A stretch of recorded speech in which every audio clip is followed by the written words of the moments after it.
This summer, Johnsonville reminds everyone to get their sausage family together to enjoy some plump, juicy brats around the grill. Because at Johnsonville, we don't make sausage, we make family and sausage. National League Central rivals go head-to-head this weekend when the Pirates face the Cubs at Wrigley. Swing and a miss, he struck him out. The pregame at 3 Eastern, first pitch at 4. Saturday on ESPN Radio and the new ESPN app. This is the Best of Mike and Mike podcast on ESPNRadio.com. The Best of Mike and Mike. Hey, it's Adnan. Thanks for checking out the Best of Mike and Mike podcast. Here's what we have for you today. My guys Danny Kanell and Jay Williams breaking down deflategate, whether or not we think the suspension for Tom Brady was too severe or right on point. Also, reaction from Adam Schefter, Jeff Saturday, Jackie MacMullan, and much, much more. The podcast starts right now. The Best of Mike and Mike. Going 3 wide today. Adnan Virk alongside my boys, Jay Williams and Danny Kanell. We are joining forces today. It's a shame we don't have a lot to talk about, but I think this Tom Brady story has enough legs to it. First of all, both of you guys look great. I haven't seen you in a while. Look, you're getting some sun. Danny, you look a little rest. I'm well rested. Hitting the golf course a little bit. Finally, winter's over up here. Did you go back to Florida for a bit? Or? A little bit. We snuck down there for a little Jay, bit. Jay, you look refreshed. Did you say it looked like I got some sun? I'm this complexion all year round. It's okay. I was going to say, you still look a little more tan. I'm trying to stay out of the sun. I'm the guy underneath the umbrella. The city gets pretty humid, as you know. Yeah, concrete jungle. Can't do it. Mike and Mike moving to New York City. That was breaking news for a lot of us. So hopefully we'll see more of you on Mike and Mike in the future. I'll be right there. Right. I'm in striking distance. And Danny and I can make some appearances on GMA. Just drop by whenever Why need not, be. right? Can you imagine a segment with Danny Kanell and Jesse Palmer? Oh. Killing the game. It's Killing the game. It's about as metrosexual as you get. I have And puppies. Throwing puppies? Yeah, it's a win-win scenario. It's in my contract not to stand next to Jesse. Because it's just too intimidating with that hair. That raises a good question. Do you think being around Jesse, because he's so good looking, do you think it makes you look better looking, or do you think it stands out that you're not as good looking as the guy next to you? I don't really worry about that. I worry about my own game. I'm very insecure. It bothers me. Like, I have to stand up opposite side of the set. There was some concern about the shoe game today. We will have the camera just somehow get to Danny and Jay's kicks, and we'll have a shoe game at some point just to see who's looking better today. But like we said, we have tons to talk about. Not only the NBA action. I know Jay Will and Danny have been locked in the NBA playoffs, as was I. I was fired up for the Warriors last night. They win. Exciting performance there from Steph Curry, and also we'll work in some other material. But, of course, the NFL is where we begin, and the big news coming down yesterday afternoon, the NFL suspending Tom Brady without pay for 4 games for conduct detrimental to the integrity of the NFL relating to the Deflategate controversy. The league also fining the Patriots $1 million and docking the team a 2006 first-round draft pick and a 2017 fourth-round draft pick. We'll work in plenty of sound, and we've got a great guest joining us today. But just for some perspective before we get into our thoughts on the idea, Brady's 4-game suspension, the longest for a quarterback since Terrell Pryor's 5-gamer in 2011, and the longest for an active starting quarterback since Ben Roethlisberger's 4-game suspension in 2010. Don't forget, that was for violating the NFL's personal conduct policy. We'll get to Trent Dilfer's thoughts in a second, but Danny, I'll start with you. This is as big a star as we have in the game. It's the number 1 sport in the country. You hear that the best player in the league's been suspended for 4 games. That definitely is going to, sound the alarm bells. My first thought is that it seemed excessive. What was your reaction? It's definitely going to blow up Twitter is what it's going to do, and it did yesterday afternoon. I thought it was harsh. I thought they would come out with 1 or 2 games. I thought it was harsh, but I think it's fair. Like, if you're Roger Goodell, you have to do something. You can't sit there and look at the Wells report, consider the history of the Patriots, everything that they've done, and look at it and just say, let's just give them a slap on the wrist, a small fine or whatever it would be, or a fine for the team. So I think he had to do something, and I think he made a statement, a very clear statement that, hey, we have rules for a reason, and you better abide by them. So pretty much you're saying, is it the addition of what happened with Spygate as well? Yeah, I think the addition of that, and I think absolutely the fact, and Troy Vincent stated it very clearly, that Tom Brady was not fully cooperative. That fact that he would not hand over his cell phone, give them full access, be completely honest. Because, look, if you don't think he had intimate knowledge of this and had, in some way impacted the air pressure in those balls, your head is buried in the sand. If you're a Patriots fan and you're saying, no, he's telling the truth, he's not. He had a knowledge of what is going on. I firmly believe if he would have come out after the fact and said, look, I like the way these footballs are when they're a little underinflated. I tell the ball boys to do it a certain way. We weren't aware that they were going to be illegal. I made a mistake. We'll pump him up the next game. There's no way the NFL suspends him for a Super Bowl. They would have given him a little slap on the wrist, and it would have been water under the bridge. Now it's this huge issue that I feel has tainted his legacy. Do you think it warrants the biggest fine in NFL history? Well, I was going to say this. Because the bounty scandal was $500,000. Right, but it's chump change, right? Nobody wants to pay money. But for $1 million is the least harmful aspect of this. Arguably, the Brady for 4 games is big, but a first-round draft pick is huge. You're losing a key impact player. So I think a debate could be made for what's more impactful, Brady for 4 games, a quarter of the season, or a first-round pick. Again, and he's trying to – when you look at Roger Goodell, I mean, you try to make sense of the suspensions that he's been doling out. I mean, it's been a rough year for the NFL, right? I mean, they're trying to do this, and he's in a no-win situation because if he gives him a slap on the wrist, people are criticizing him, saying, well, he's harsh on certain guys, but here's his favorite. He's friends with Robert Kraft, and here he is, giving him a slap on the wrist. Now he comes down harsh. Well, look, he gave him more of a suspension than he did for Ray Rice. He's really in a no-win situation. But I think when you look at what happened with Sean Payton, with the New Orleans, when, he says, I didn't know anything about it, he had to do something to the team as well, to Belichick, penalize them, because if you're going to have this standard of, hey, you're the head guy, you're supposed to have knowledge, I personally don't think Belichick knew about it. Because this is very much a quarterback, ball boy, equipment manager relationship thing that Belichick's probably that's the last of his worries is what pressure the balls are. I really think he did not know about it. But, again, Goodell trying to stay as best he can consistent with a policy throughout. That's why I think he had to hit the team, too. A couple of things. Why did the ball boys have to fall on the sword? Yeah, I got thrown under the bus. There's no question. And that's where, I agree with DK on what he was saying before about Tom Brady. I think Tom Brady, it's your job as a leader to take ownership of the responsibility, and it shouldn't fall upon the ball boys. No question. Who now don't get paid, and they're just doing what they're instructed to do, correct? Mm-hmm. Yep. So all of a sudden they have to fall on the sword. Number 2, there's a name, I think Tom Brady is one of the best quarterbacks of all time, right? Is that fair? Yes, 100%. 100%. Yep. So I'm curious to hear what Joe Montana, Terry Bradshaw, some of these guys have to say. But, we get in big into this thing about what is the legacy of Tom Brady. And I'll give you what I think about the other day because I was throwing around the name Bill Clinton. Right, Bill Clinton, when I hear people talk about Bill Clinton, maybe one of the greatest presidents of all time. Mm-hmm. You ready for Bill Clinton's line? I did not have sexual relations with that lady. Right? Yep. Right. So pretty much that's what he made his comment, and everybody killed him for it, but he's still considered one of the greatest presidents of all time. Right. I don't think it's going to affect Tom Brady's legacy at all, man. Well, see, but really? I think that does. If he comes back, and he's going to appeal, if he gets 2 games or 3, and he comes back and they win, all of a sudden, I'm telling you, that's what we do as an American society. People always know he got suspended. Right. Terry Bradshaw never got suspended. John Elway never got suspended. Joe Montana never got suspended. And I think the Clinton analogy, to use that, it's his legacy. It is part of the legacy. Nobody says, immediately when you ever find a detractor of Clinton, the first thing they bring up is Monica. But did that stop him from being a great president? No question. But it's part of the package. Right. And what percentage are we talking about is underneath the legal gauge? Right? It's very slim margin. Very slim margin. And so now he's a cheater for life. But for me, but he did cheat. Yes. And he did so willingly, and he obstructed justice. For me, he threw the ball boys under the bus. I totally agree with that. For me, it's a dumb rule in the first place. Look, when they decided to let the quarterbacks, I think it was 2007,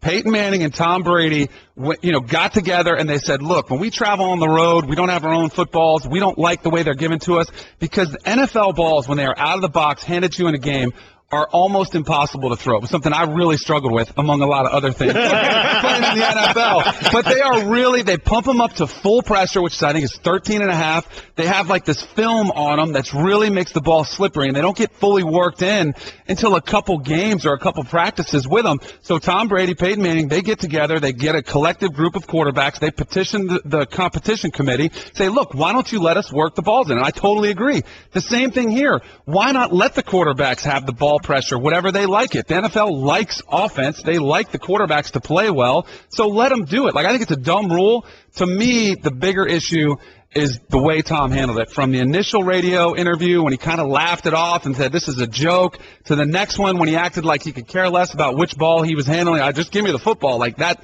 to me, was, it's not the truth. And I love what Mark Brunell, when he came on right after that, I don't know if you guys were watching that, he was very emotional about it, saying he lied to him. That's exactly the way I feel. And one of Brunell's biggest points, which Danny is articulating, is that there's no way a quarterback would not know. It's very specific.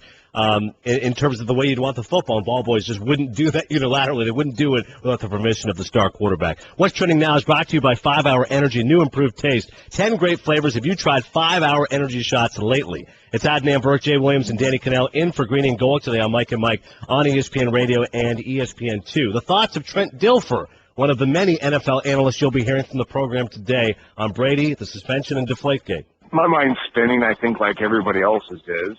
I think there's a lot of layers to this. I feel as if it's harsh by any standards. 4 games, $1 million, draft picks.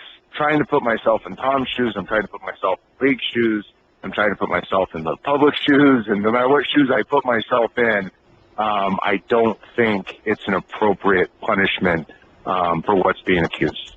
Now, that seems to be the overriding thought. As always, you can tweet us at Mike and Mike and let us know your reaction. Do you think the suspension was too severe for Tom Brady and the penalty too severe? Our producer, Ray Netchie, chiming in. For those using the Montana Bradshaw and others as a comparison, they never had these rules about the football to deal with. Does that change anything a little bit? I think to a guy or to a fan even with football knowledge, people are going to be like, yeah, it's not that big a deal. I mean, hey.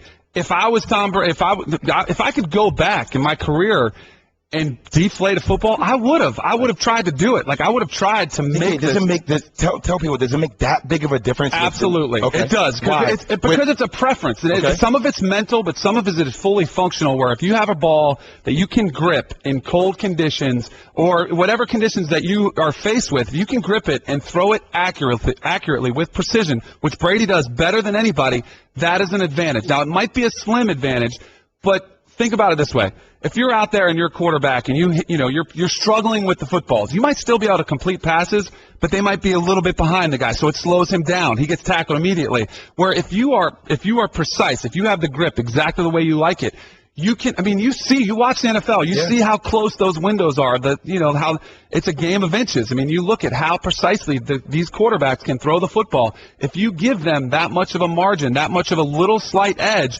it's an advantage. So he definitely has had an advantage. And my problem with a lot of Patriots fans are saying, well, it didn't look like it bothered him in a 45-7 blowout versus the Colts, and he looked fine against the Seahawks with fully inflated balls. To me, people are completely overlooking the Ravens game in the divisional playoff. Second half, 20 degrees, 8-degree wind chill. They only ran it 4 times in the second half. Brady completes 70% of his passes. They threw it. That's their game, too. If you watch their offense, a lot of short, quick, precise passes. To me, that was a game where I'm thinking, if he has balls the way exactly like he likes them, that is a huge advantage for him. And don't tell me that it's funny because you get Patriots fans who are all fired up saying, and even Don Yee, Tom Brady's agent, said this seemed like the NFL was colluding with the Colts, that they wouldn't tell. Are you kidding me? You think they're going to say, guys, we think you're cheating. Can you stop doing it? Right. No, if a manager in baseball thinks an opposing pitcher has grease or something on the ball, he's not going to go tell them first. He's going to tell the umpire, go check the ball. That's exactly what happened. Yeah, we saw that with Michael Pineda last year, the Yankees. Yeah. He had the grease all over his neck, which he thought nobody could see. Right here. No one's going to spot this pine tar. I think I'm all right. We'll talk more about the issue of legacy and get into Jay's thoughts about the fact whether or not this taints the legacy of Tom Brady. Plus, you'll want to hear Keyshawn Johnson's reaction. A lot of people, I would say, echoing the thoughts of the three of us, the punishment felt excessive. You'll hear from one guy who thought the league did not go far enough. We'll get into that momentarily. But first, if you had to choose a favorite feature of your Protection One home security system, Green and Golick have told me picking one is very difficult because there's so many wonderful parts of the system. Protection One gives you control over your entire home. You love feeling like the king of the castle. All you need is your tablet or phone. You can arm and disarm your system, turn the lights on and off, control the locks, garage door, and the thermostat. All that control at your fingertips from anywhere in the world. It is fantastic. Protection One is great for the control freak in all of us, and with Protection One service, they really do treat you like a king or a queen. They've consistently earned an A+ Better Business Bureau rating. A live person answers the phone in a couple of rings, and they have a 97.3% customer satisfaction rating. Go to ProtectionOne.com/Mike for a Protection Home Security System starting at only $99. Get control over your home today. See, Jay Will got to select the music. I like it. I like it. How did you select it? That's the best part. Adnan selected it. Stay scheming, Rick Ross. Yeah. You know how we do. We usually do that. Stay scheming. This crew. Shout out to Seth Greenberg, by the way. I know he's listening. Big boy. He's also a big Rick Ross guy. Speaking of big boys. Notorious BERG. Our chatter line, 1-740-535-6453. That's 1-740-535-MIKE. The question we want to know, do you think that this suspension will affect the legacy of Tom Brady and how you will view the Patriots quarterback years from now? It's Adnan Virk, Jay Williams, Danny Kanell, in for Greeny and Golick on ESPN Radio and ESPN2. Mentioning earlier, the 4-game suspension for many of us felt a little bit excessive, but take a listen to Keyshawn Johnson, our very own, who thought Roger Goodell in the league did not go nearly far enough. When I heard about it at first, I thought, and I look at it, I think it's a little light for him personally. The 4 games, I thought it should have been a little heavier, maybe 8 games or even more, because as a former athlete, when you feel like somebody cheated you out of something, and I don't know which games, I don't know if it was all the games, what game, Indianapolis, it could have been Baltimore, it could have been a New York Jet game, whatever the case may have been at that particular time, playing against a guy who, you know, allegedly has deflated balls to get an advantage, to be called, as we oftentimes say, hey, he's the best cold weather quarterback in the history of the game. And I got a lot of respect for Tom Brady as a football player, but when you start going and doing things outside of the box to win games, I lose a lot of respect for you in terms of you as a player. And to make a comparison, Brady's 4-game suspension would be the equivalent to a 40-game suspension in baseball or, Jay, a 20-game suspension in basketball. And that's the other part of this that I think of. For someone to say, well, 4 games, that is a huge amount of the football season in the NFL. And the fact that he would miss, the Patriots have a bye in week 4, so he'd miss week 5, because obviously going to be 4 games, and he'd be back for week 6 against the Indianapolis Colts. Bob Kravitz, Indianapolis star, writes for them, talked about the fact they would view that game like Peyton Manning coming back to face the Colts. That's how much excitement there will be around Brady. This could really impact the Patriots overall as a team this year. Yeah, most definitely. I think so. That first game is in Foxborough against Pittsburgh, right? Pittsburgh won't have Le'Veon Bell. Obviously, he's been suspended. But, you know, look, he's going to appeal it, right? So who knows if it's really 4 games. It could potentially be 2. Right. And I think he wins the appeal. I think there's a very because good of the chance. Wells report, because of the lack of evidence. Yeah, it says he was probably generally aware of what happened. Right, there's circumstantial evidence, so I think that could get reduced. And I wouldn't agree with Keyshawn. I think 8 games would be a little bit absurd. There's no conclusive evidence, and he said the word properly, allegedly. I mean, if we don't have conclusive evidence, then, you know, even the Wells report, what was it? It was 51% compared to 49% of the probability. Yeah. I mean, that plays into it, don't you think? Yeah, but I think, again, if you just look at it and use common sense, and you look at the text messages that are going back and forth. We never use common sense. Right. We never use common sense. Right? I think if you do that, you say, yep, he did it. And I think the reason the Wells report used specific language is to protect themselves from a potential lawsuit, which I think Brady's move might be. I mean, that's got to be. He's got to try to take legal action because it sounds like they're fired up. I mean, and they should be. If he didn't do it, but again, if you didn't do it, why not hand over your cell phone? Yeah. Why not have fully cooperation? Why not let the ball boys go back from? We all call ball boys. I think they were like 20 and 30-year employees. So they're equipment managers. They're grown men. But no, I mean, why not let everybody have access? And Robert Kraft, when he says, it was Don Yee, I think, said it was a one-sided investigation. Well, it was one-sided for a reason, because you wouldn't let them get both sides of the story. So let them go talk. But, DK, here's my thing. If I have an employer, and I'm not backing this at all for Tom Brady, I'm just playing devil's advocate here. If ESPN's like, hey, Jay, we want to go through your phone, I don't know how I feel about that. Right. I don't know how I feel about that. You know what I mean? There's some days where I might, I don't know. So there's personal things in your phone, too, that you may not want the world to have evidence of. What are some things in your phone? I'd rather not talk about that. We're live on TV, people. But you get into legacy, like you get into where his legacy is, and I don't think with people that appreciate football and follow it closely will have an appreciation always. I think Tom Brady's the best quarterback of our era, better than Peyton Manning, even with this blemish against him. Yeah. It's people like the casual fan. My mom, when she found out about it, she said, I can't believe Tom Brady cheated. And, she was really upset about it. Here's the superstar that a casual fan just knows is the face of the NFL. She is going to associate him as a, quote, cheater. I know better. I know that I would have done it if I had a chance. I mean, I know that stuff like this goes on, but the legacy is blemished by the casual fan who just looks at the NFL, occasionally kind of watches it from afar, because Brady is his own brand. I mean, he is huge. He's all about, and that's why I think his legacy takes a hit here because of this. I don't know. We talk about the casual fan, and the casual fan, after this whole thing dies down, we'll talk about the NBA Finals. Then we'll go into something else about the NFL, and then another story will arise. And then if Tom Brady comes comes back after whatever appeal he does, 2-game suspension, 3-game suspension, and all of a sudden say, let's say the Patriots find themselves back in the Super Bowl. If they win the whole game, if they win the whole thing again, bye-bye this. I think people to a certain degree. People will say they're cheating again. Oh, they got to win. I can bring up so many stories about athletes that we were in the moment, like Kobe Bryant back in the day with that whole alleged rape thing. I mean, that was a huge story. Yes. He's a bad person. All of a sudden, Kobe Bryant comes back. He wins championships years later. Nobody talks about that anymore. Mm-hmm. I'm just telling you, our society has a short memory span. It happens all the time. But I think this is something that will follow him, and I think that's why his agent's so upset. That's why I really think this is going to impact Tom Brady personally. I think it bothers him, and if he didn't do it, it should. I think he did do it. Yeah. But I think this will really hurt him personally. That's what I think it will hurt his legacy. Not like, again, I think he's the best quarterback of our time, but this will follow him. This will be on, like, when somebody searches him and it comes up on Wikipedia, it's probably going to be one of the first things that comes up. Not the 4-time Super Bowl, but yeah, that was the guy that got suspended 4 games for cheating against the rules with a deflated football. It's not the headline, but it's in the bio. Yes. And it's almost like you hear people say, well, it's not the be-all, end-all, but it is part of the equation. And you look at the actual suspension, 4 games. One is actually just for deflating the footballs, right? It's not a huge deal. It makes an impact, but it's not too erroneous. That's 1 game. The 1 game, then, is he wasn't complicit, right? Didn't hand over the phone, didn't agree with anything. 1 game, again, for just the past history of lying, being associated with the Patriots, and 1 just for overall smugness and being married to Giselle. So damn good looking. You know what? There's your 4 games. And we're going to give you a bigger fine because you're married to Giselle. Right. A little bit of competitive jealousy as well. Want to go to the ESPYs? Just listen and watch us now through Friday for the Mike and Mike experience at the ESPY Sweepstakes presented by AutoZone. All the details are at ESPNradio.com/Mike's ESPY contest. Adnan Virk, Jay Williams, Danny Kanell. One more thought here. This is from DK's former teammate. Take a listen to Shannon Sharp. Also fired up. He was talking on the George Sedano show, his opinion of the Deflategate and the suspension of Tom Brady. They asked Tom Brady, point blank, Tom Brady, are you a cheater? I don't believe so.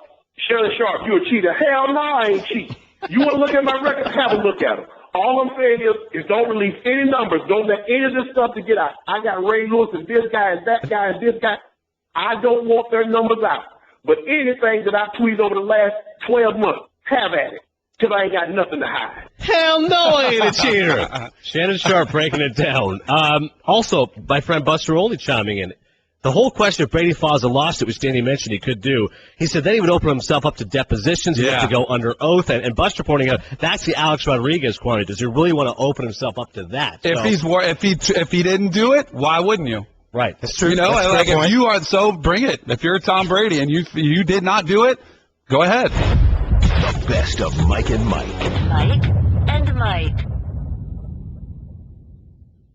Guys, when you buy your clothes at DXL, you look good. But you feel like a rock star. So if you want to look and feel like a... You'll find all the brands you love, waist size 38 and up, all in one awesome store. DXL, you're looking good. Right now, select dress shirts are just $49.50 each when you buy 2 or more. Mike and Mike. Adnan Virk alongside Jay Williams and Danny Kanell. Fired up to be with all of you today. And for Grady and Golick here on Mike and Mike on ESPN Radio and ESPN2. And as always, since the three of us love to get after it with our followers, you can always tweet us here at Danny Kanell, at Real Jay Williams, and at Adnan ESPN. Proof that Jay Will stands above all of us.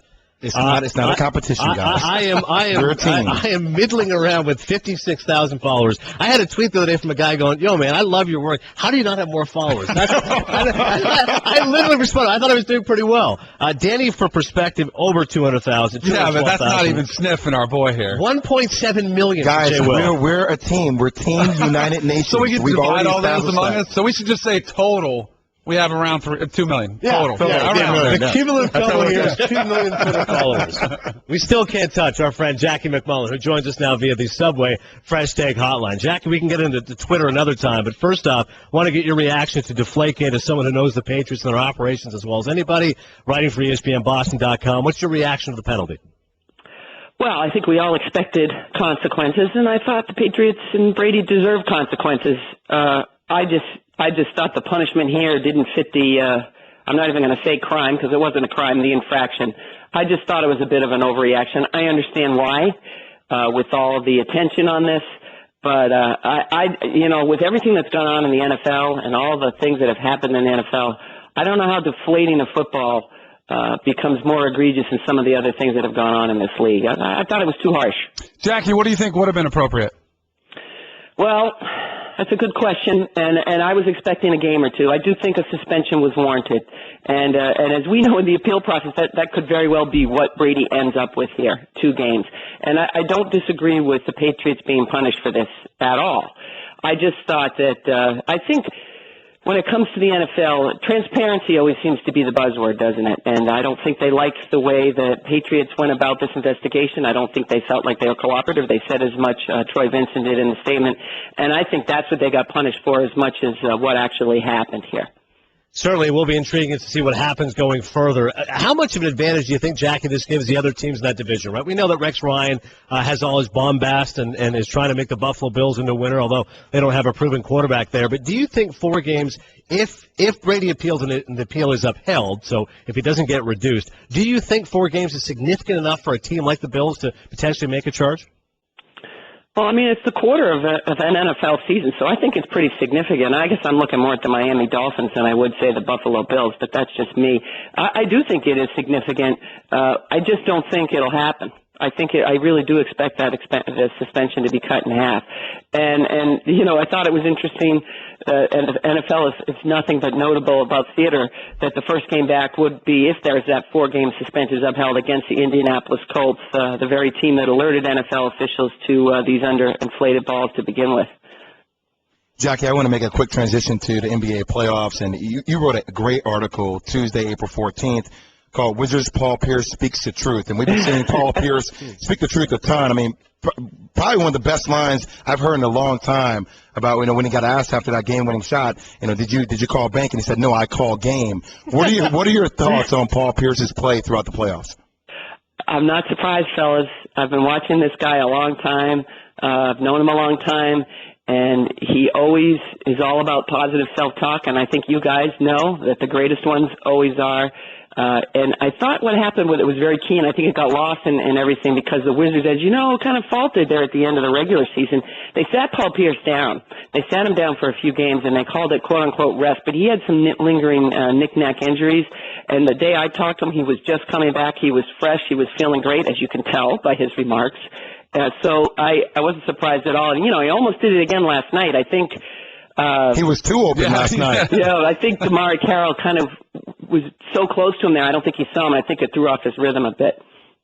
Jackie, NBA Finals prediction for you? I mean, as it stands now, we were saying in the Western Conference, we'd love to see Warriors-Clippers. How do you have it, if you're your best guess? Yeah, that's what I think. The Clippers, boy, what a great job they've done in light of everything that's happened to them, particularly, obviously, the injury to Chris Paul, although the injuries are rampant throughout the NBA playoffs this year, which is too bad because the Gasol for the Bulls, I think that's a big blow. Kyrie Irving now hurt with Cleveland. But I do think Clippers come out of it, and I'm just so impressed with the way they've galvanized their game and their team. And, there was talk about how they had no bench, and their bench has won a couple games for them. So I'm really impressed with what the Clippers are doing right now. Happy for Doc Rivers, one of the good guys in the game. Jackie MacMullan, ESPNBoston.com columnist. Great stuff as always. I love seeing you around the horn. Keep sticking it to reality and the rest of those guys. Oh, I hope to do that this afternoon. Thanks for mentioning it. I'll see you guys.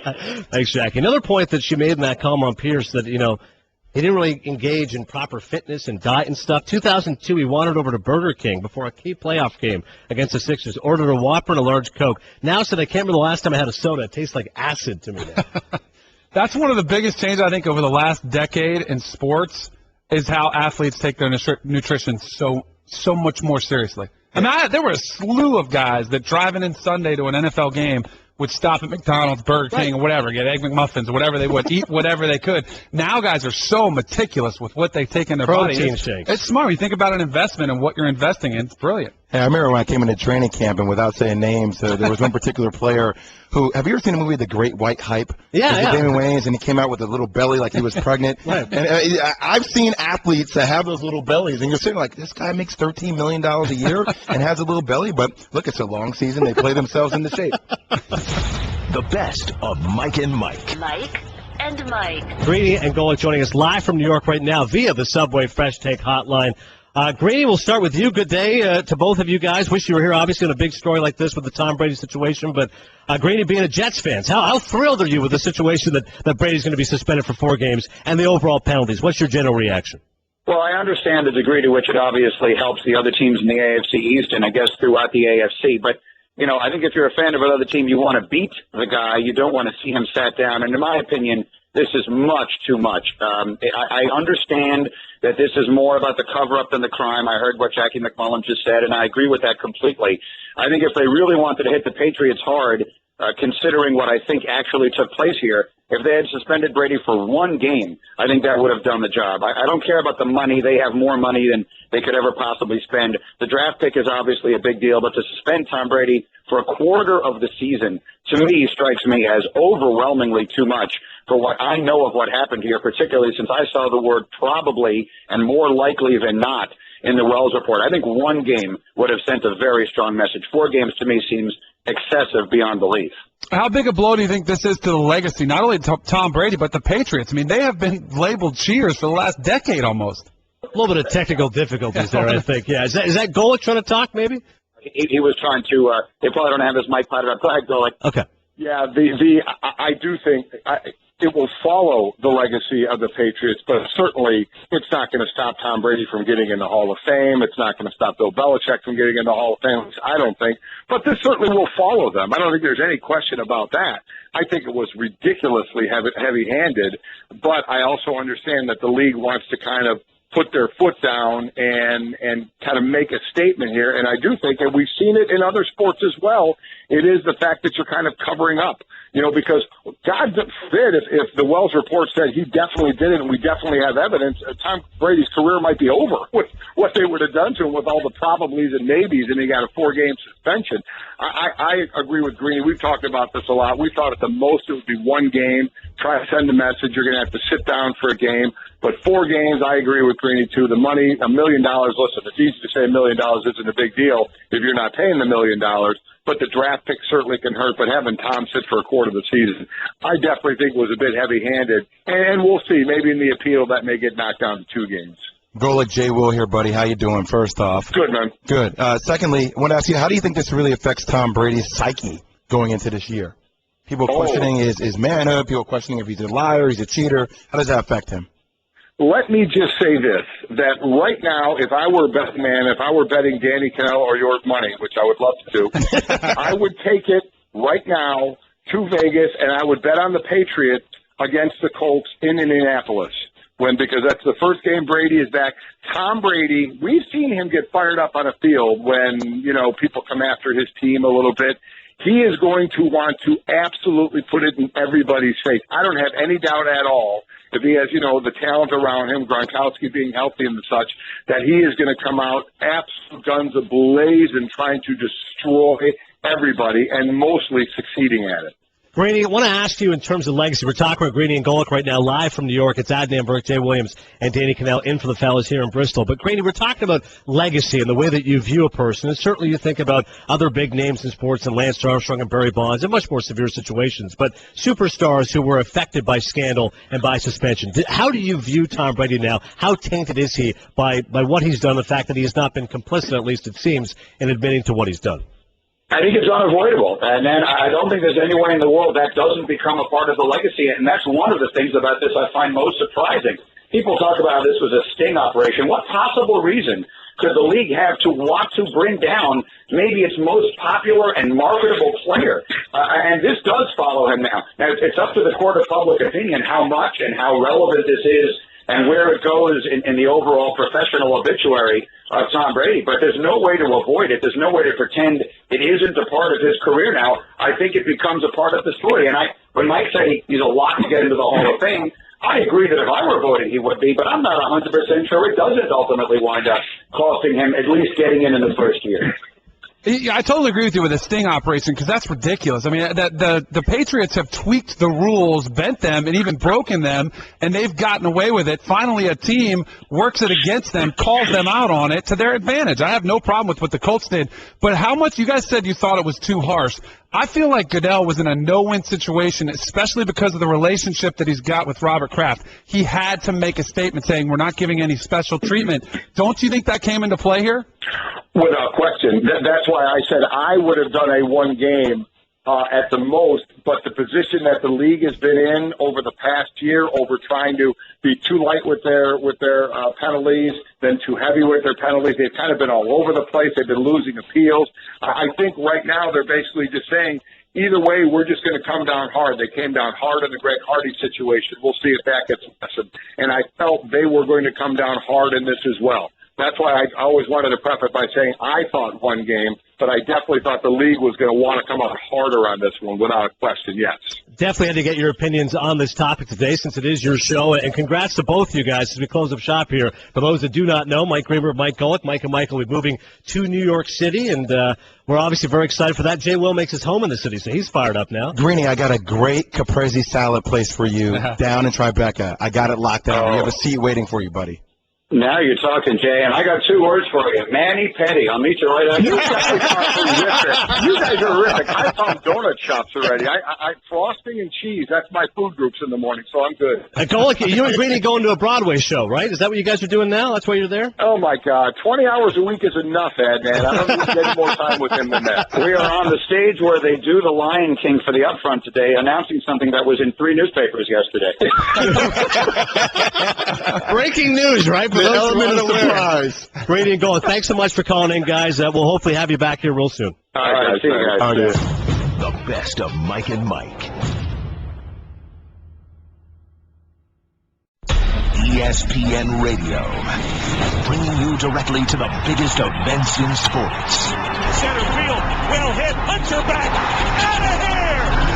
From opening day of baseball, Throw to the plate, safe at the plate! right through the World Series. For the 3rd time in 5 seasons, the San Francisco Giants are the champions of the baseball world. Whether it's LeBron, Chris Paul, or Kevin Durant, when the NBA tips off, ESPN Radio is right there when a champion is crowned. Have a new world champion. The San Antonio Spurs are the world champions.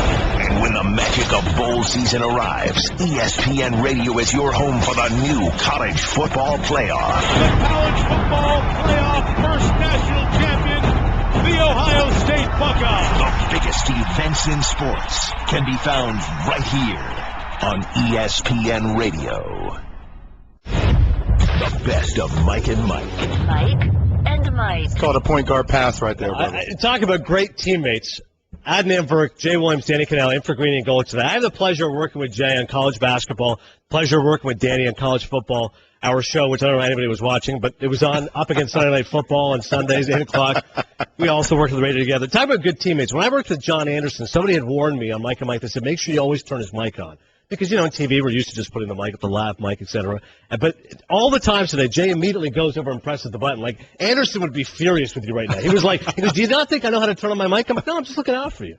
You're my guy. I got to make sure I pick you up when you're down. I will say this. Of all the groups I've worked with, this is a very chivalrous group. And I'll explain that. When we're talking interviews, like some guys will just go hog the mic. And then, like, Russillo's like not looking for me to jump in. He said, no, I got to follow up. He's going. You guys immediately, so I was like, did you want to go to Yeah, good communication here. Like, There's some fantastic body language going on behind the scenes. We'll get into more deflategate momentarily. We'll get Darren Woodson going to join us momentarily. But just on a lighter note, and I do want to find out what Danny's been up to this summer, I want to shout out my son Yusuf's Little League coach, Dan Lebrecht, who has had the misfortune or the honor of coaching my son's Little League team now back-to-back years. Right now he's a member of the Orioles. Last year we were on the Red Sox. I guess it's rotating each AL East team, so there'll be the Blue Jays in a couple of years. But I want to just say, Mother's Day was a packed day, but we had Little League there, and like for all these Little League coaches out there, man, these guys work so hard. They do such a great job. No pay here. They got to deal. You know how hard it is to try to teach a 6-year-old kid to swing a baseball bat? Like, do you think I was going to say it's a lot harder to deal with a parent like you. A guy who's on baseball tonight, breaking down my every single move as a coach. Jim Calhoun told the story, our boy Jim Calhoun, who we work with on college basketball, that his dad, when he'd watch Jim play baseball, would watch it from center field. And he goes, because he was like, I don't want to infringe. I sit right behind the bench. Like, I am literally 2 feet away. I'm like, Yusuf, just pay attention to these guys. Like, I'm supporting the coach, but just want to make it clear, like, I'm hanging around. I can bring Kurt Schilling by if we need to. But shout out to Dan, the entire crew, PJ. His son Matthew, by the way, is a left-handed stroke, just like Ken Griffey Jr. The reference was lost in him. He had no idea who Ken Griffey Jr. is. But I get to shout out my girls softball team, too. Are we giving shout-outs? I was about to say, so what are you up to? Are you doing softball? Yeah, girls softball, man. They're fired up. Coach pitch. They're ready to go. But we're teaching them the rules slowly. Like, initially it was anything hit, you throw to first base, right? Like, that's the first 3 or 4 games. Yesterday was a big day, Mother's Day, so we decided to bump it up a notch. Nice. Now they're trying to get the lead runner, which is a big deal. That's another issue, too, right? Sometimes the coaches, there's runners on first and second. The coach will say, any base, guys, any base. I'm like, they have no idea what that means, to throw it to third, second, or first. If they can make a throw, that would be a huge accomplishment. Jay will relate to this in a couple years. One day. Once those kids come along one day. Nowhere close yet to that. Moving on. Now for a little next question. This is brought to you by O'Reilly Auto Parts. Better parts, better prices every day. Darren Woodson going to join us 7 minutes from now. He's going to give us his thoughts on deflategate and what he thinks of this punishment. But we're working a little bit of NBA right now. Clippers and Rockets back in action tonight. Are you pumped up, Jay Will, to watch another DeAndre Jordan free throw contest? No, and I'll give you the key stat. 2 hours and 45 minutes was the amount of time that game took last game. Yeah. That was painful for me. I talk about suffering from anxiety. I was walking around my hotel room. I mean, watching a hack of Jordan was painful, but it's not working. And here's the thing that I think it struggles for Houston. It takes Houston out of the rhythm offensively. Houston is a team, they like to run and gun. Granted, they're a different team without Chandler Parsons. I think that really hurts them. I think the Clippers are going to dominate the series, but the whole hack of Jordan thing is not working. I'm glad it's not working either. But do you think they should implement a rule to prevent this from happening? I don't. I think you should make your free throws. I agree with you. I think this doesn't happen all the time. It just happens during the most critical time, which obviously brings it a ton of speculation about it, but it doesn't happen all the time. Part of the frustration, too, is DeAndre Jordan is one of the game's great rebounders. He's been so effective down low scoring for them. But then people who don't really follow the game just point out the fact that he's a mess at the free throw line. Like it's incredibly frustrating. So what? This is a game of different skill sets, right? Yeah. Right. So, J.J. Redick isn't the best defender. He's known as a skilled player. He's a three-point shooter. Right. Chris Paul, you're not looking for him to take 10 threes a game like Stephen Curry. He's more of a prototypical point guard. DeAndre Jordan, his job, and why he'll get paid a ton of money, which he's already doing, is to rebound, block shots, and be aggressive defensively. That's what he's great at doing. Everyone's got a skill set, right? Exactly. Yeah. Your skill set is your hair. Clearly. That's a skill set. I was waiting for the mockery to come. I'm like, do I make fun of myself and be self-deprecating, or are Danny and Jay going to jump in first? We'll take care of it. Yeah. Which player stands to gain the most from winning a title this year? This is for you, Danny. LeBron for Cleveland, Chris Paul to fight out the haters, or Steph Curry after winning MVP? Very good question from our boy Cerruti. I'm going to go with Chris Paul. I think LeBron he's already solidified. He's clutch. He's got the championships. I think he'll get his in Cleveland, whether, it's going to be. He's even got excuses around him. Eventually, yes, absolutely. Okay. With LeBron, for sure. That's Steph Curry, I think the fact that he got the MVP this year, he's had such an incredible year, the incredible record they had. I think his will come in time. With Chris Paul, I thought the shot that he made in the first series, the game winner, the push-off. Look at you. I'm just being honest. Wow. It's like when I watch a replay and LeBron on a spin move and a dunk, it was a walk. I just call things the way it really is. It was a push-off. It still made the shot. But he's been a guy who has not been able to, evade the criticism of not making it far into the playoffs. For him to get a title, are you kidding me? I think that would go so far as his legacy. I think it would be big for Chris Paul, but if LeBron James wins a championship with no Kevin Love, with Kyrie Irving hurt, with other, losing Bergeau at the beginning of the year, then bringing in Moskov. I mean, that puts LeBron James is already in a different category, but you start talking about him as one of the greatest of all time. But he already is, though. He's already, quote, the best player in the world. Like, he's the best player in the world. To him. But he gets closer and closer to additional love. Like, he gets additional. I think for Chris Paul, it's a game changer. I think so, too, because LeBron's already won the titles. We already know he's one of the top 5 players of all time. Steph won the MVP. That's a huge accomplishment. Warriors hopefully get further. I mean, it'd be disappointing if the Warriors obviously obviously lost the Grizzlies, but I think NBA Finals for them, even getting there would be great for that city. I think Chris Paul, if he fight up the haters like this, the fact that it's the Clippers, like they haven't won in forever. I tell you, play nobody's Blake Griffin. Huge for him because everybody keeps talking about Blake Griffin as, we don't know what to expect from him in the playoffs. He's this player who has his elite athleticism, but never really brings it. He's been bringing it plus more. What is your ideal finals matchup? Jay Will. I got the healthy Cavs versus the Clippers. The healthy Cavs versus the Clippers would be the best matchup. But what if that's not an option and they're not healthy? Right? That's not going to happen. I would still go Cavs and Clippers. Who else do you want to see come out of the East? I mean, the Bulls. You don't want to see the Bulls? Derrick Rose in the finals? Derrick Rose, yeah, I can see that. No, I think the Bulls are done, though. I want to see LeBron. I want to see LeBron, the best player in the league. I want to see him. I'm with you with the Clippers, too. I love Golden State. They're fun. But there's something about having an LA team there, having that market, having that sort of environment. And I love the dynamic with Chris Paul and Blake Griffin and company getting it done. I want to see those types of star power go. Now, Steph Curry, you want to see the MVP of this year? Yeah. Yes, but I think the Clippers-Cavs is more entertaining. I'd vote for the Warriors. I actually went to a game at Oracle just a few weeks ago, and it is an unbelievable atmosphere. Like, now I can finally experience why people say it's the best place to watch an NBA game. I think the Clippers is a wonderful story, being the second citizens in L.A. But I'm telling you, Golden State, you talk about L.A. big markets, that Bay Area basketball is phenomenal. He just slipped one in there that we let kind of slide. So you think the Bulls are done? Oh, yeah, that is true. I do. I think, and I'm a Bulls fan. I think the Bulls gave away a golden opportunity to be up going into the fourth. And I understand that no Pau Gasol. He's hopefully going to come back. He's a little banged up.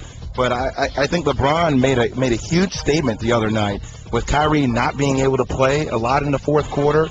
J.R. Smith made some big shots. Miles Goff made some big shots. But LeBron James took that team on his back. I mean, I think it's going to be tough. Would you bet against the Cavs back in Cleveland? No, I would not. But I would say their air has been so slow. Yeah, to say they're done, that's a very drastic statement. I think this is going to the wire. I think it goes bet against LeBron James at Game 7 in Cleveland.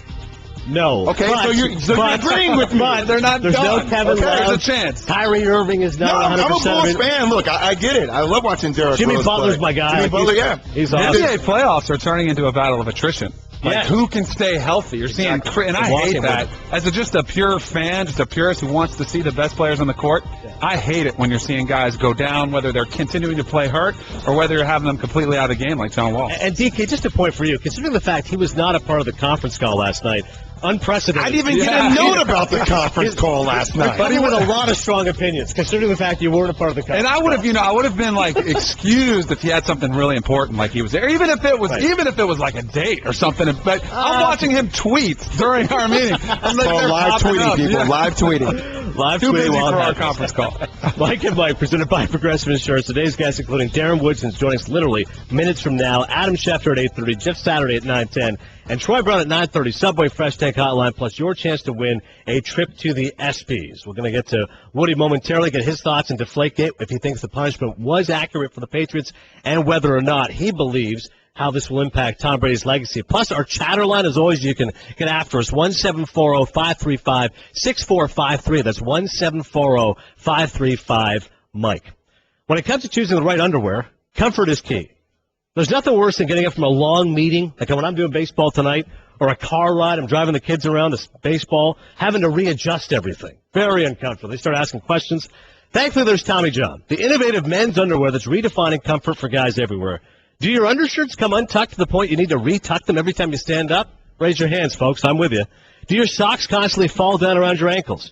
Tommy John has created a better option. Their products make life easier and so much more comfortable. They're adding new styles and colors all the time, and ordering online at TommyJohn.com could not be easier. Seriously. No stores, no lines, no problem. Make the switch to Tommy John today. And Tommy John is so confident you'll love their undershirts and their underwear, they come with a 100% tried-on satisfaction guarantee. Go to TommyJohn.com now to experience ultimate comfort. Use promo code Mike, and you'll get 20% off your first order. That's TommyJohn.com, promo code Mike for 20% off. TommyJohn.com. Contractually obligated. Darren Woodson only comes on if we play Kanye. I read it. Adam, I didn't hear it. And the devil wears in between, but way more. Look at you little rapper over there. Kanye, that's shot. I was going to say that this set already was pretty stylish, but it got a little more stylish now that Darren Woodson's up here with us. We all dressed down. I got to go to work. Some of us have to go to work after this show. That's like a post-work look, though. He's going pre-pro, you know? Darren Woodson is rocking the after-work look right now. He joins us in studio with his Subway Fresh Take. Woody, thanks so much for dropping by. I guess first and foremost, do you think this punishment, Tom Brady suspended for 4 games, the $1 million, first-round draft pick, and a fourth-round draft pick, was that too severe in your estimation? It was excessive. And when I got off the plane yesterday and heard the news when the story broke, I felt like it was excessive in total. As far as 4 games, you lose a first rounder next year and then a fourth rounder after that. And I think it all boiled down because they weren't complicit from the beginning. I think Tom Brady held back, and we can call it if you want lies or whatnot. I think they weren't complicit. And in the background of what the Patriots have gone through, they've always bent the rules somehow, some way. And I think they tied this in Deflategate into Spygate at the same time and put this all in one. I still think it's excessive. I think it's a 4-game suspension that will get knocked down to 2. Mm-hmm. And if you're the NFL, and we've seen what the NFL's gone through in the last year, it's been the Ray Rice situation, the Adrian Peterson, whatever it may be. And Roger Goodell he's either been accused of not being strong enough on his punishment, or he's been, they've had to back off against Adrian Peterson. There's so much about this situation in the last year that he had to come out strong in this. And I thought he came out strong in this. In my opinion, it was excessive, but at the same time, you're going to see an appeals process, and I don't think you're going to see Tom Brady suspended for 4 games. You may see him suspended for 2. Are you okay with the 2? I'm okay with the 2. Listen, my opinion about Tom Brady is never going to change. I still feel like he's the greatest quarterback of this era. And in my opinion, probably the top 2 to ever play this game. Wow. So my opinion is never going to change. I've always, and I can honestly say this, I have been a Tom Brady fan, and maybe I'm speaking, I love the guy, I love what he does. I think he's passionate about the game. I think he's passionate about his teammates and whatsoever, and he's a winner. Is that Joe Montana, Tom Brady, or Tom Brady, Montana? Montana Brady. That's Montana Brady. Okay. Right. At this point, Don't Brady wins. No. Brady wins another one. I put him right up there. Okay. I put him, at the same point. But when I'm looking at this situation, I just feel like this entire situation, there were lies that were told, and we can use our common sense. And when we would look at the Wells report, we can tell that Brady was involved in this, and we cannot justify that a rule was broken. We cannot sit back and just say, okay, well, we'll just let it go by. It's not that big of a deal. A rule was broken in this situation. There's rules in place for a reason. And I think in the end, he has to pay those consequences. And these consequences came down with the 4 games of suspension, which I still feel will be a 2-game suspension. Then let me ask you a question, and excuse my ignorance if it comes across as so. Do you think in a way that Troy Vincent was almost like the scapegoat for Roger Goodell?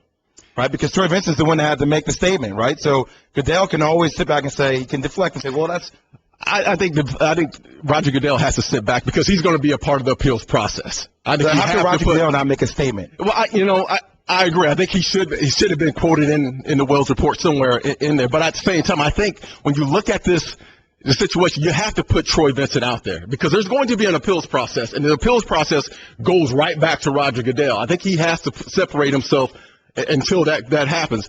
But at the same time, I don't think that Troy Vincent was a scapegoat. I think Troy Vincent right now is in a position where he has to do his job, and this is a part of his job. Okay. That's why I say excuse ignorance. Yeah. We all came clean. Like I said, I would have deflated the balls if I had a chance. Yeah. He's telling a great story about the great Florida State alum, Sam Cassell. Yes. He was grabbing jerseys. Yes. Did you do anything that you would say? Never. I never did. This is a confessional moment right here. Of course, you always push playing against you, Danny, how many times you see me hold and grab a guy?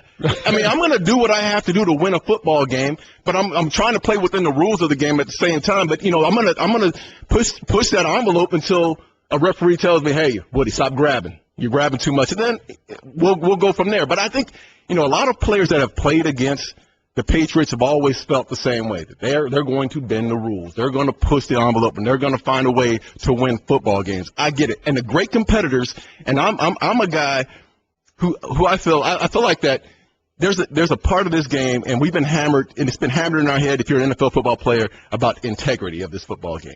And it's been from day one. That's all I've ever heard. Protect the shield, protect the shield, protect the shield. And I'm a guy that always wanted a level playing field at all times. Going into the game, whatever you're doing, whatever I'm doing, you should be doing. And we should be on a level playing field, no doubt about it. So when I look at this situation, people are saying that, the Indianapolis game got out of hand and they blew Indy out. But what about the Baltimore Ravens game? That's the one I can't bring up. What about the Ravens game where that's a close game and he has to throw the ball, 70% of the time in the second half to win that football game? And it's, under 20 degrees. So, it was inclement weather. I just think there's a little bit of, there's a lot of evidence. wasn't fair about this, and there's a lot of evidence about that game. He in the second half, it was 8-degree wind chill. So not only was it cold, it was even colder with wind chill. He was 19 of 27, completed 70%, 3 touchdowns, and to me, the kicker is they only ran it 4 times, and they were all Brady sacks. Like they did not even try to run the football with that one. Let me ask you something, because if Tom Brady comes out in that press conference where he says, he has a long press conference, and that's basically where he started to say, I had nothing to do with it, just give me the footballs. If he comes out there and says, you know what, I like the ball on the underinflated side, I put a lot of pressure on the ball boys, I didn't even know that it was a violation, my bad. Are we sitting here with a 4-game suspension, or does he miss the Super Bowl?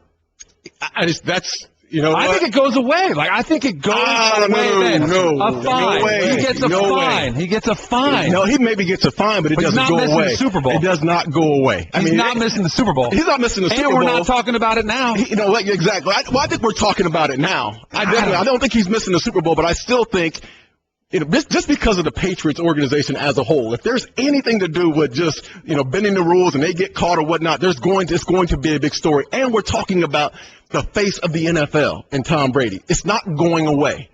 This will always be a part of his legacy. Even though I still feel like he's a first ballot Hall of Famer, probably the greatest quarterback, whatever, to the common fan that's out there, they're always going to tag him with this situation. And I'm a guy that feels like, he's still the best, that it's one of the best that's ever played this game. Running 4 wide right now on Mike and Mike. Adnan Virk alongside Danny Kanell, Jay Williams, and Darren Woodson, who's going to be on NFL Live 3:30 Eastern on ESPN. In for Green and Gold right now on ESPN Radio and ESPN2.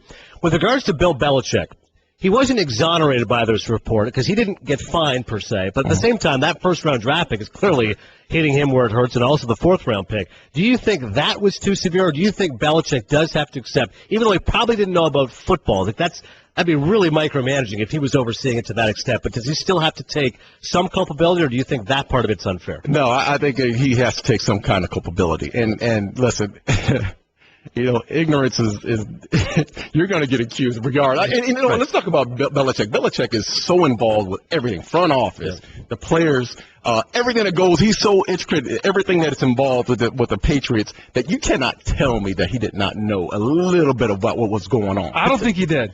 I really don't. I think this is a relationship with the quarterback and the ball boys, the equipment managers. I don't think Belichick is concerned about that. I don't think he has intimate knowledge of that. I really don't. So you're talking about Bill Belichick? Yeah, I'm saying he's like, Brady, you got you're good. Whatever you guys have. Let me tell you about the slightest of details, though. I mean, we're not talking about the balls being. And now knowing perfectionist coaches, they aren't. And I played with a perfectionist quarterback in Bill Parcells, who comes from Belichick comes from that tree. Yeah. He will tell you everything about the equipment room, about from the balls to the punt returns to anything you want to know. Parcells is all the way involved. It's hard for me to believe that Belichick didn't have some type of knowledge of what was going on. It's hard for me to believe that. I just can't, especially knowing how he is so intricate in every little situation that's involved with his football team. Maybe he wasn't, but I wouldn't put it past me that he was. Yeah. I think I just get really frustrated. Why do the equipment managers have to fall on the sword? Definitely got thrown. You know what I mean? It's like if I'm making $45,000 a year. If Tom Brady tells me to do something, I'm probably going to do it. And Brady ggets 4 games. Those guys suspended indefinitely. And who knows? And they're not allowed to do their jobs anymore. They're not allowed to handle football. Sad. And that would be hard. I mean, I play with the guy and Danny, you know this. Equipment managers and the training staff, they are so important to what you do on a daily basis. That would be hard. I mean, Mike McCord is the equipment manager with the Dallas Cowboys. It would be a shame to see a guy like that who's so dedicated in what he's doing to get penalized for something. And those guys work hard. If players work a certain way, but you talk about long hours doing the grunt work, doing the stuff nobody wants to do, doing the laundry. Those guys are really the salt Getting of the there earth. at 3 o'clock and don't play a Sunday night game and have to turn around and get back on them, on a Monday. That's the thing that's a shame to me. Yeah, that is. That's the hardest part to accept is, some of the guys that are the mainstays in that organization are going to be penalized for this. We shall see. Definitely lots to discuss, and Darren Woodson's going to be on NFL Live, 3:30 Eastern on ESPN. Going to be talking about anything else but Patriots, or is it just going to be No, this is it, man. We're talking about basketball the rest of the day, man. We're just, I can't wait to hear Wingo break down the Warriors game. That's going to be fantastic. Thanks, Woody. Thanks, good. Mike and Mike. Adnan Virk alongside Jay Williams and Danny Kanell. Jeff Saturday is here in studio on ESPN Radio and ESPN2. We're in for Greeny and Golick here on Mike and Mike.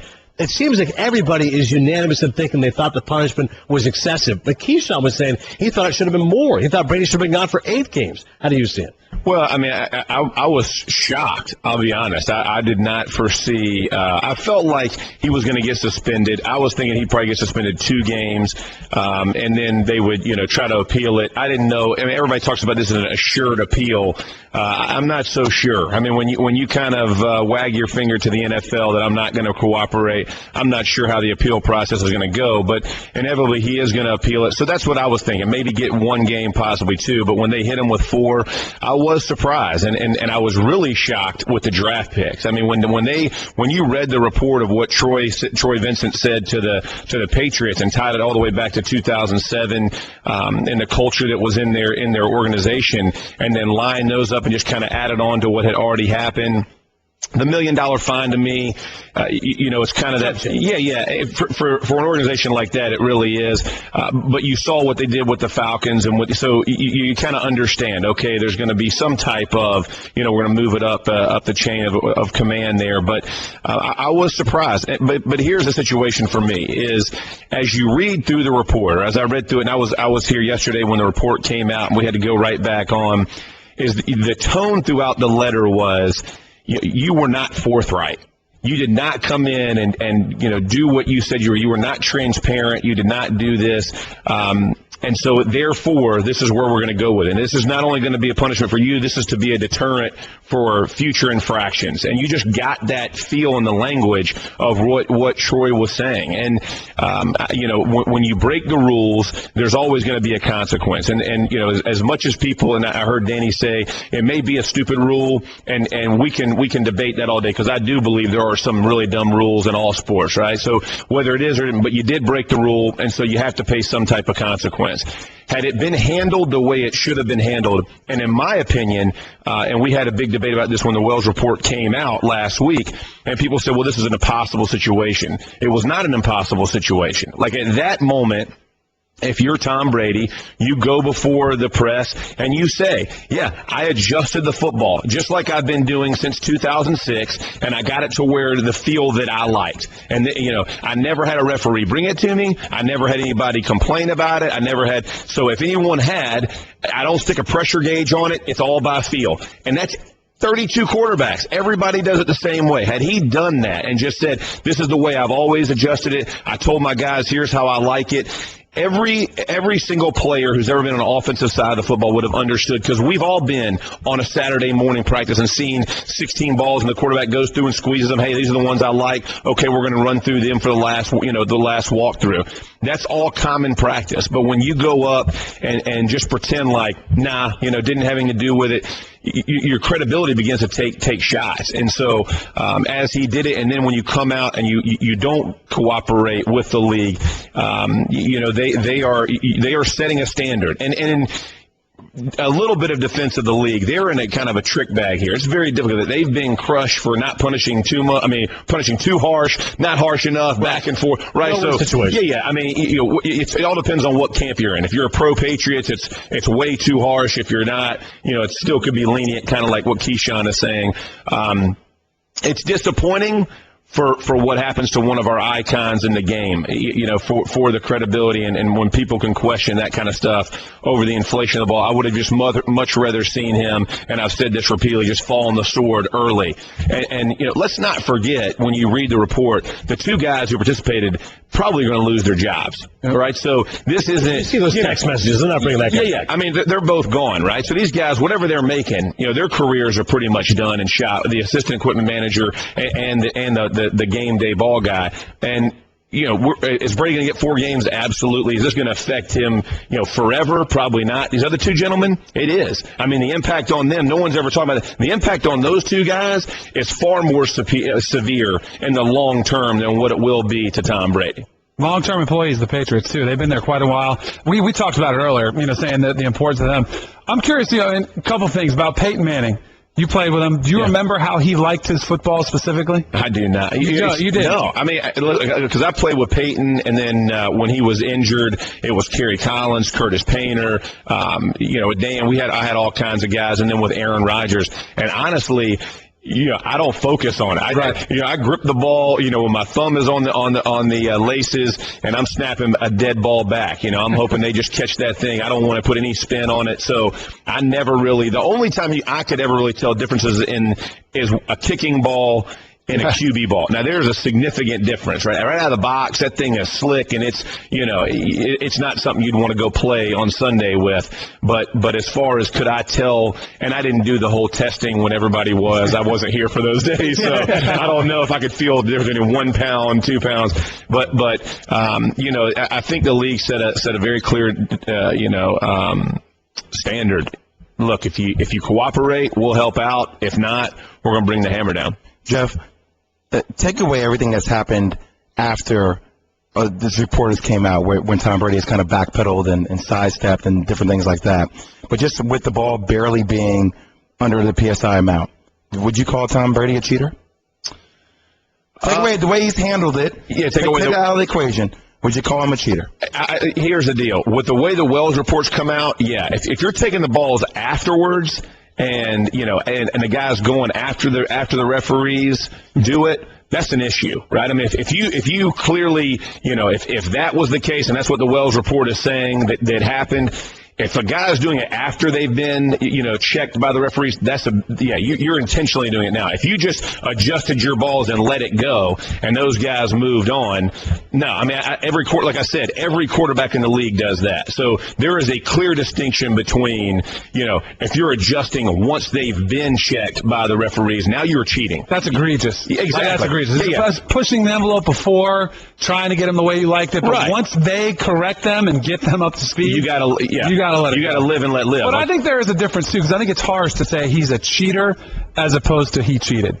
I think that's the difference. Like, labeling him as a cheater, I think that's way more harsh. People are comparing him to people who use PEDs. I mean, when you hear some of these comparisons, you hear names like A-Rod or Barry Bonds, and he's almost in that light. That's where we've taken it to. Right. Already. It seems excessive. I think part of that, though, and I think part of that is personal. I think the way that you look, that you're personally offended by what has happened. So I think people take, someone's decision or choice at that moment and just try to run and take, make him this guy for forever. But I think the reason they do that is because of how he acted afterwards. You do. I mean, how everybody was, he did seem arrogant when he's up there. He's kind of chuckling on the radio. That was the worst one. Man, I mean, you're like, I've heard it all. I mean, it's a little more serious than that, right? You just won the AFC, you're about to go to the Super Bowl. That's a pretty big deal, right? And had you, in my opinion, had you jumped on it right then, you placed everything back in the league's lap. Now the league has to suspend the quarterback of quarterbacks the week before the Super Bowl or for the Super Bowl game. That ain't happening. Don't you think he's thinking, what it was? I want to deflect in this situation right now. I don't want the attention to be on this particular thing going on. I want it to be on my team focusing on winning the Super Bowl. Well, I mean, I think as you're a player, I think now you're in protective mode, right? Exactly. But had you just put it and placed it all out in the open, I think you avoid all of this. I think you get a small fine or whatever. They never dig back into. I mean, you even read in Troy's report that after they found the text, this isn't the first time this has happened type stuff. So now they're digging. And once you kind of flash on them, now they're going to dig. Now we're not just taking your word. We're going to keep going at you.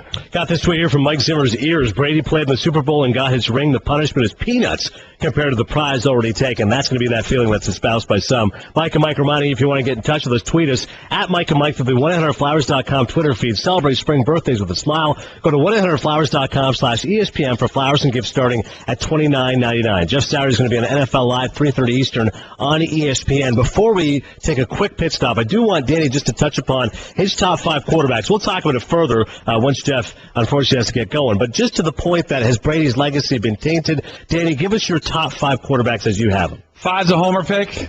Dan Marino, best pure passer, best pure thrower of the football of all time. Johnny Unitas, number 4. That's a great call. 3, John Elway. Yep. One of the best dual threats of his time. I'm going to go Brady 2. I'm sticking with him at 2. I'm going Montana 1. No Peyton Manning in the top 5. I would have Peyton a 5A, 5, like Marino, Peyton 5A, No, 5B. don't give 5A, 5B. You can't get 5A, 5B, Brad. So you're saying that Dan Marino is better than Peyton Manning. Pure passer of the football. And I'm a homer pick. It's a homer pick. 100% a homer pick. I agree You're a with homer you. for Peyton. No doubt. I'm with you. You know, I would take either one of them over myself in a game if I could. If I could pick them, You guys are so funny. You guys go ahead. Kanell's always talking about Florida State. Jeff throughout the basketball season, first thing comes at me, what's wrong with my Tar Heels? For real. It just goes right into it. For real. Guys going to represent. Jeff, appreciate you, man. Y'all be good. This has been the best of Mike and Mike on ESPN Radio Pod Center. To hear more from Mike and Mike, log on to ESPNradio.com and become an ESPN Radio Insider. The best of Mike and Mike.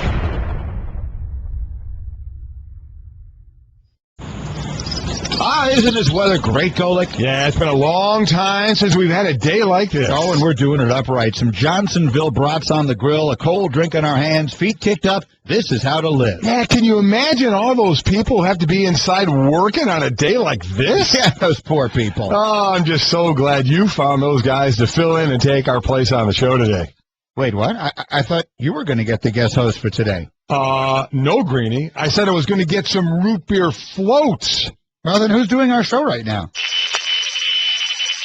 Well, that's not good. We better get back to the studio. But Golick, the brats are ready. Oh, man, Johnsonville brats, all that full, juicy flavor that comes from only premium cuts of pork. We could probably enjoy a couple of these before we head back, right? I don't see why not. That static seems to be doing okay, and it's certainly not going anywhere. Then neither are we. Pass me one of those Johnsonville brats. Johnsonville, served with pride since 1945. Find delicious recipes for the grill at johnsonville.com. Two of baseball's best go head-to-head in interleague action when the Tigers head to St. Louis to face the Cardinals. The pregame at 7 Eastern, first pitch at 8, Sunday on ESPN and ESPN Radio.